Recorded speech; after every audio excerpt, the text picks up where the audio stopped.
Assalamualaikum warahmatullahi wabarakatuh.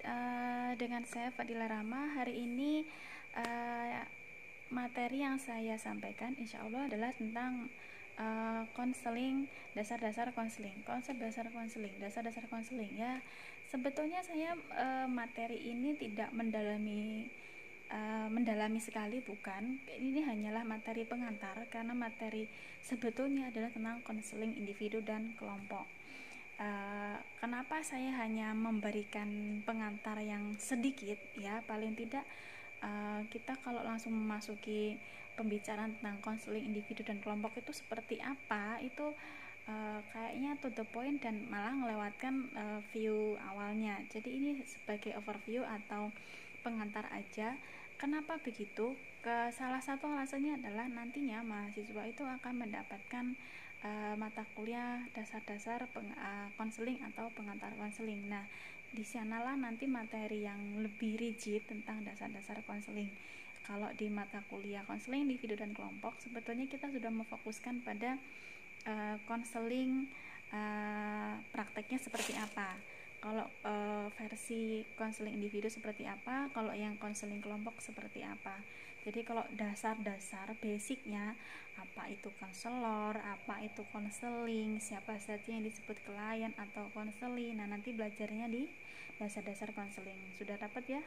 Nah, saya karena itu bukan bagian saya hanya ada mata kuliah yang lain dengan dosen yang lain, jadi ini hanyalah sebagai pengantar saja ya, sebelum masuk ke konseling individu dan kelompok yang sesungguhnya. Nah, saya mengawali dengan materi kecil. Kenapa materi kecil? Sebetulnya ini ya namanya materi pengantar aja, jadi nggak terlalu dalam ya. Saya akan memulai dengan makna hubungan konseling.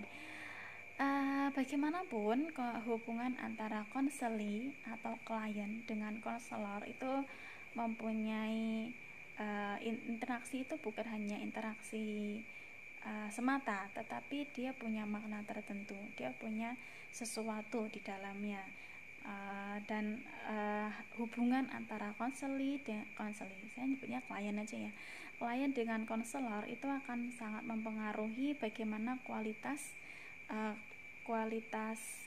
konseling itu sendiri. Semakin baik hubungannya akan semakin baik hasilnya. Demikian juga sebaliknya, semakin bermakna maka harapannya nanti konselingnya juga akan semakin berkualitas. Itu dan pada akhirnya nantinya adalah hubungan antara klien dan konselor ini akan sangat mempengaruhi dan menentukan kualitas konseling itu sendiri. Bayangin kalau konselor dan kliennya itu hubungannya top down misalnya atau bottom up. Ya, top down misalnya konselor, ayo kan klien, kamu lakukan ini, lakukan itu, lakukan itu, bila dan sebagainya. Interaksinya kan tidak seperti itu. Interaksinya juga nggak semekanis itu gitu loh. Jadi si konselor juga perlu memperlakukan klien itu sebagai manusia yang utuh, dia manusia yang independen misalnya, dan itu akan menentukan kualitas hubungan itu. Jadi di awal konseling itu perlu ada konseli itu atau klien itu perlu dipahamkan bahwa interaksi dengan konselor nantinya seperti apa. Apakah seperti trainee dengan trainernya misalnya, ataukah ini nantinya seperti dalam bentuk coaching misalnya, atau kalau coaching itu bentuknya pelatihan, jadi mirip-mirip workshop gitu ya. Kalau ada peserta workshop dan ada pematerinya atau trainernya. Jadi trainer itu melatihkan sesuatu yang si trainee-nya ini harus melakukan.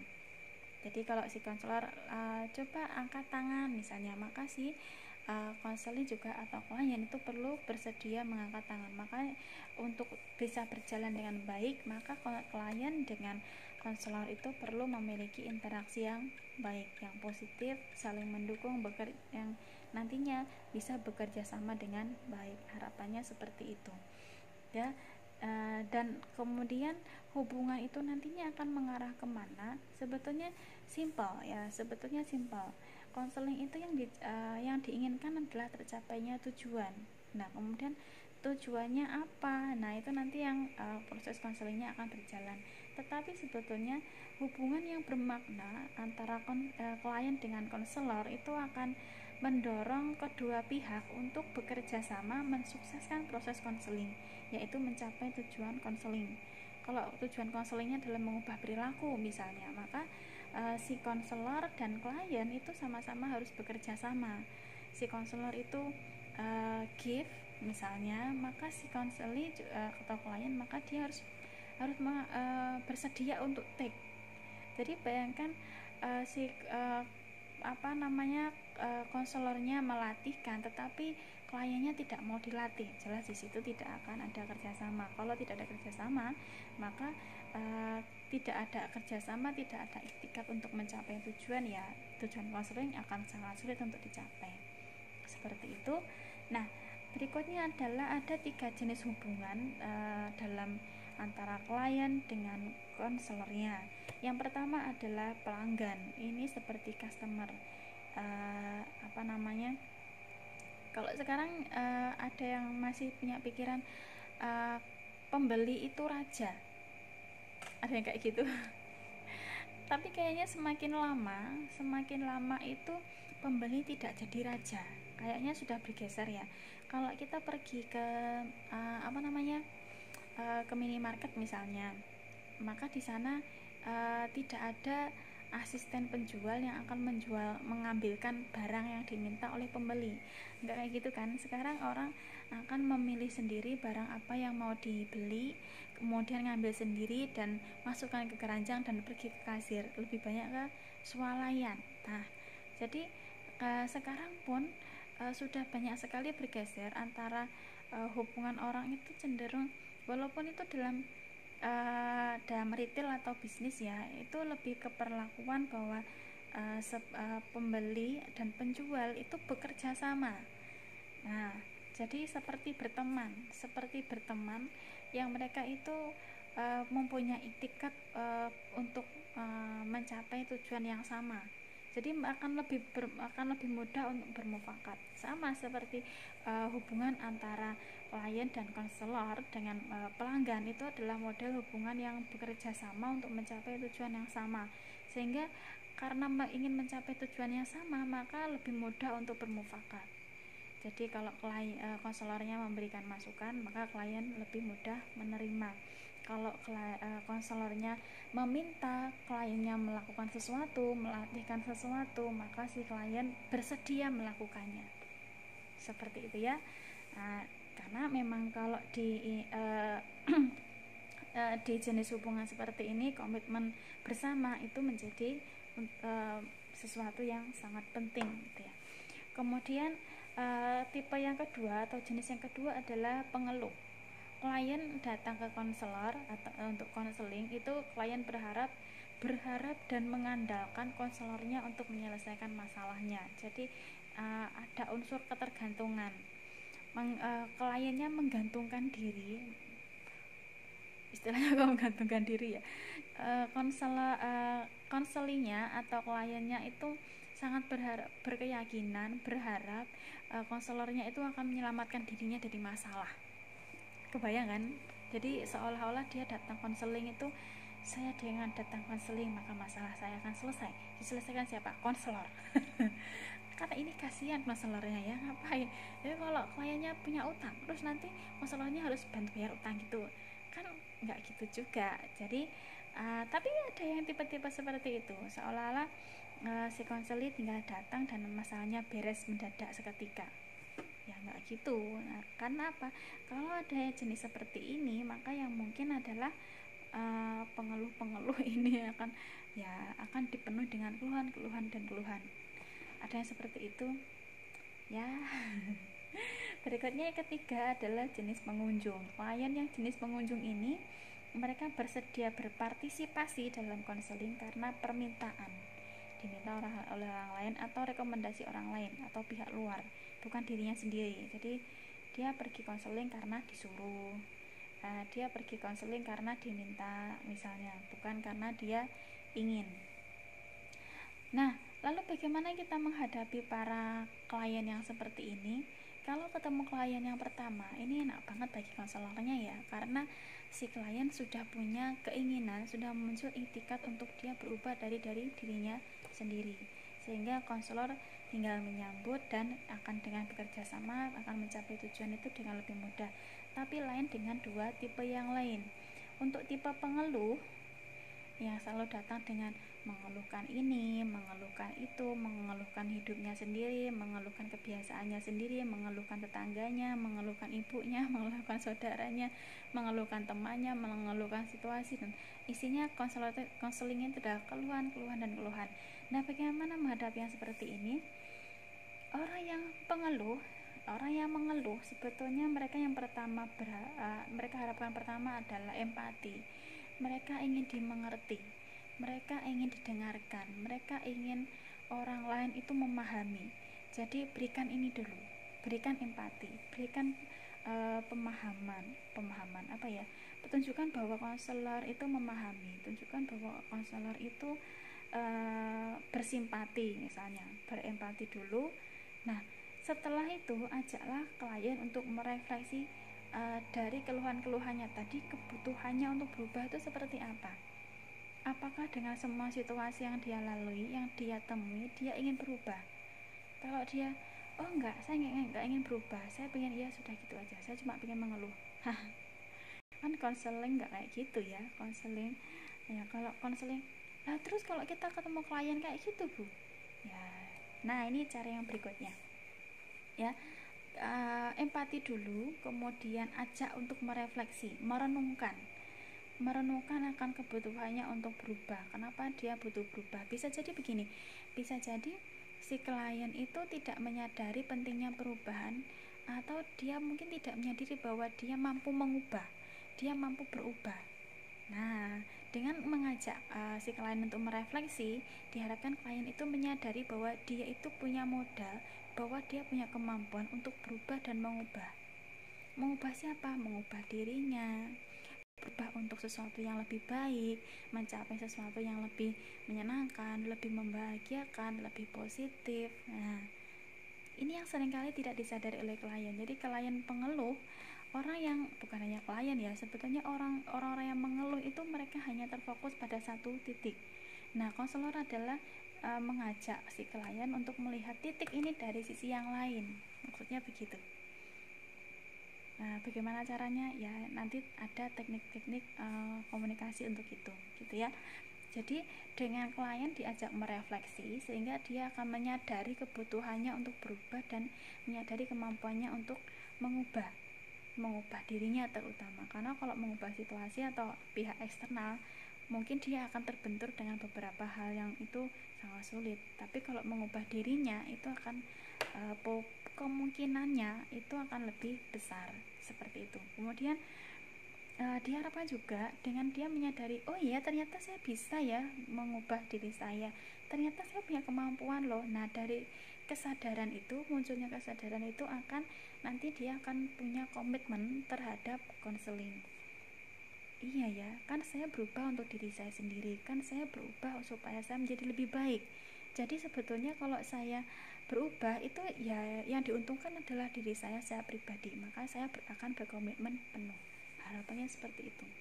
Kemudian bagaimana menghadapi tipe klien yang ketiga? Ketemu klien yang pengunjung. Tipe pengunjung itu dia mungkin hadir ke konseling itu bukan karena keinginan sendiri, entah disuruh, entah diminta, entah direkomendasi. Artinya begini, mungkin ada yang mengatakan, kayaknya masalah kamu berat deh, coba kamu konseling ke situ, misalnya, coba kamu datang ke konselor yang itu, misalnya.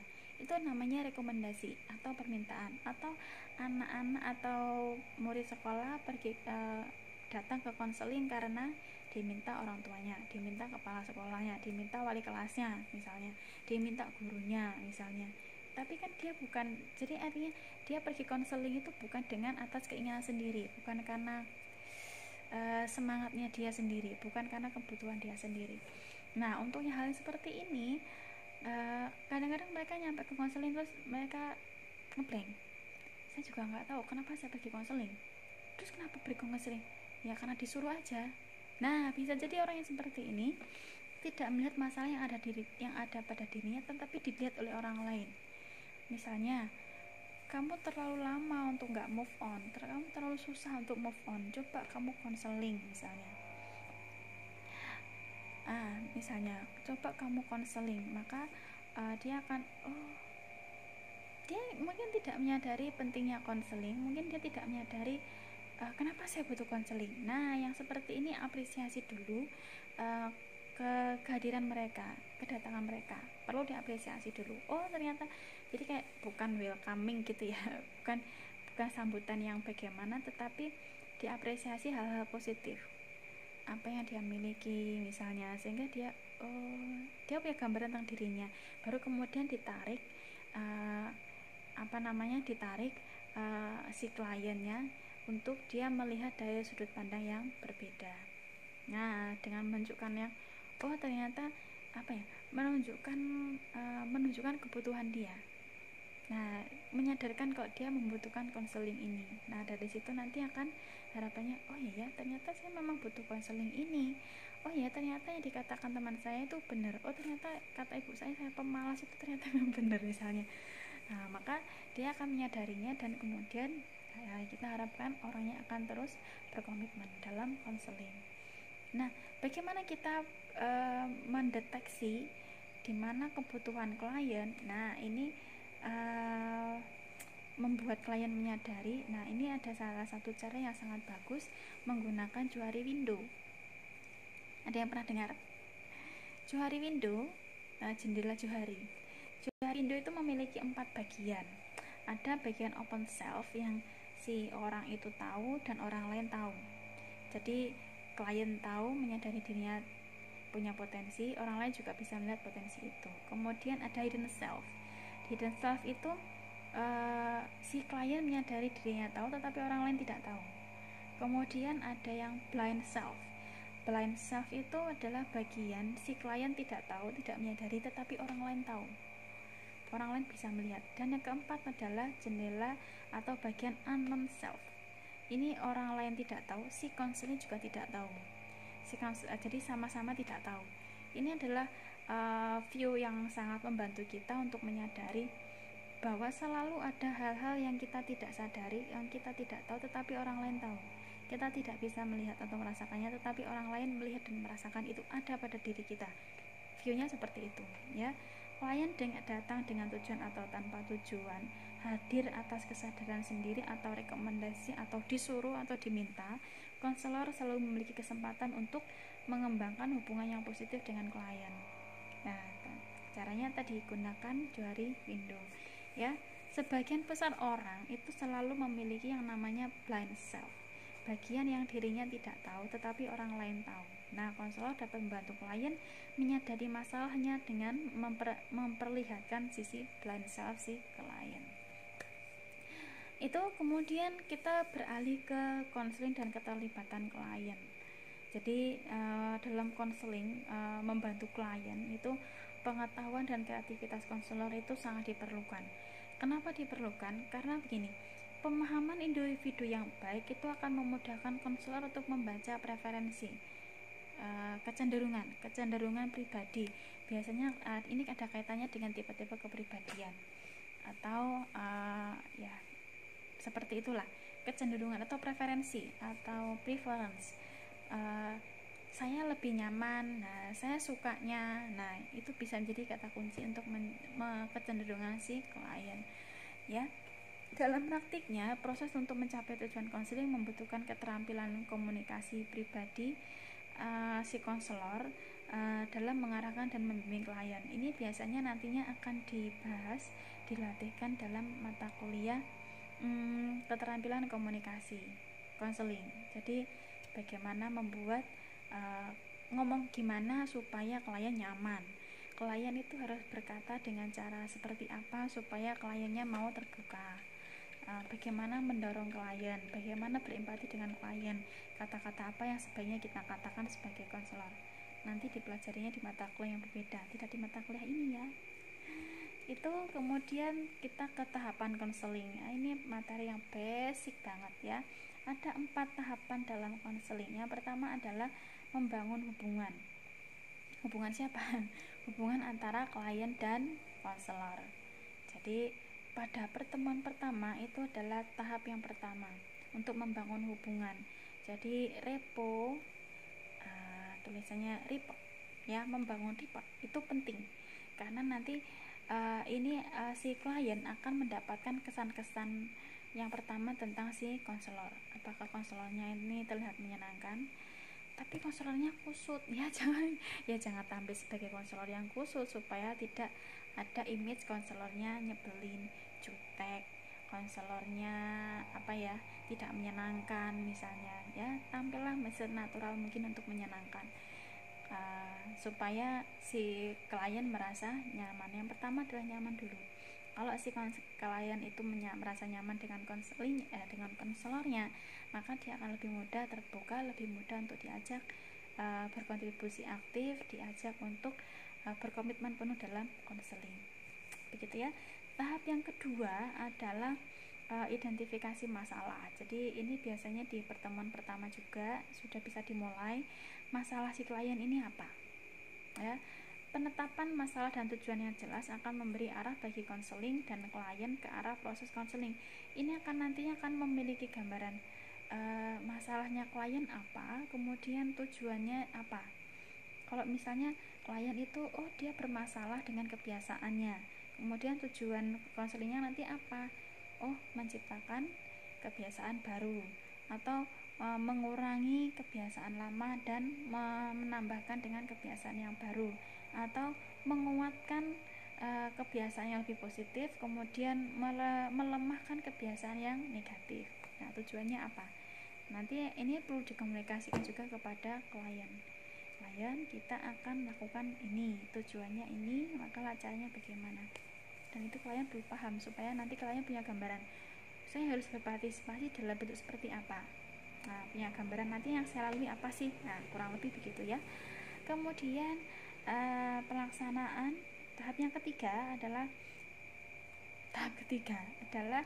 pelaksanaan strategi atau teknik atau prosedur yang dirancang oleh konselor dan dievaluasi secara berkala. Setelah mendeteksi permasalahan klien, maka konselor akan merumuskan, meracik, menyusun strategi yang akan digunakan untuk konseling. Akan menggunakan pendekatan yang mana, nantinya akan menggunakan teknik apa, kemudian teknik ini nanti dipecah, misalnya ternyata memerlukan beberapa sesi nantinya. Ini akan memerlukan 8-10 sesi misalnya. Yang dilatihkan apakah nanti berapa langkah sampai tercapainya tujuan konseling gitu.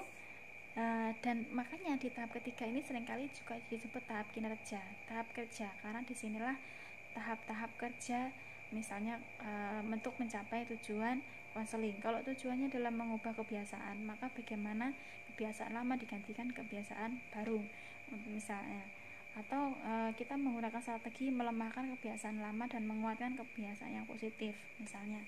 Bisa jadi seperti itu ya. Kemudian tahap yang keempat ini evaluasi atau terminasi.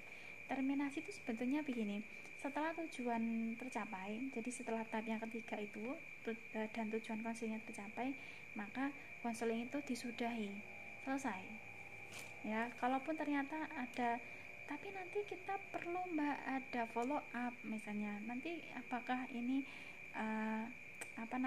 konselingnya itu perlu dicek lagi, apakah memang kebiasaan itu sudah terbentuk dengan baik misalnya. Ternyata kita butuh follow up ya, silahkan nanti dibutuhkan follow up.